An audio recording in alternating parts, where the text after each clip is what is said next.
It's been 2 years since reports were made public about the significant money laundering done primarily by Asian organized crime through the casinos in British Columbia. In that 2 year time period, the Attorney General David Eby commissioned a report done by former RCMP Deputy Commissioner Peter German to look at the issue. And Peter German identified at that time in that report, which was made public last summer, $100 million have been laundered through BC casinos. I know for a fact that that number is not even close to being accurate.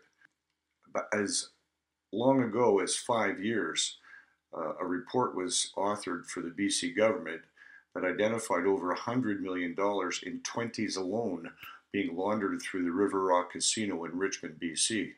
That's 5 years ago. It's taken government an awfully long time to do nothing. In just last week, or this past week, Peter German authored another report in which he looked at the RCMP response to this problem. In that report, he identified that there were 26 positions that were federally funded that should have been working on the money laundering issue. Of those 26 positions, only 11 were filled. Of those 11, only 5 were actually gainfully employed doing investigations, and they weren't actually working on money laundering. They were working on seizure proceeds of crime issues. This is crazy. The issue of money laundering and organized crime in this country has been, or should have been, on the front burner for many years. At the turn of the century, in December 1999, I wrote a column saying organized crime was the biggest problem facing this country going into the 21st century. Now, that was obviously before 9/11 and what happened, in the days that followed. But still, organized crime is and should be a front burner issue. The problem is that the Mounties, at this point in time, are just simply not able to staff their commitments from coast to coast. They have over 150 municipal contracts where they provide essentially city policing across the country in 8 provinces. They are incredibly short-staffed when their primary focus should be on federal policing issues, organized crime, terrorism-related incidents, and intelligence, and issues like that.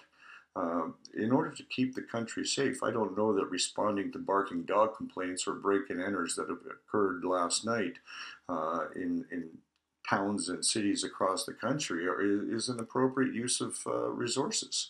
And the other problem is the Mounties just can't recruit to keep up with their current commitments.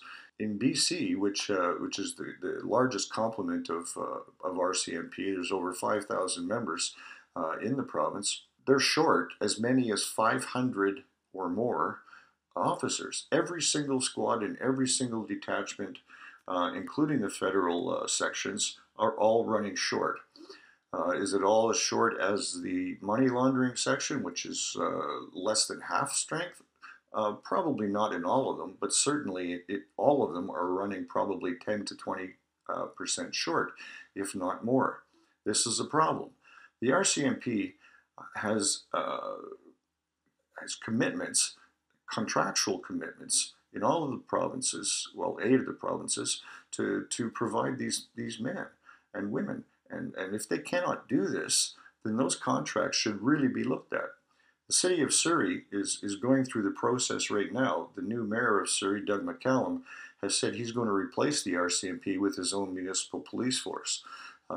Vancouver Police Force is actually working with the city of Surrey to help them succeed in that. There's a whole lot of rethinking, in my view, that must be done about the RCMP, and the primary focus of which is, should they even be involved in contracted municipal policing?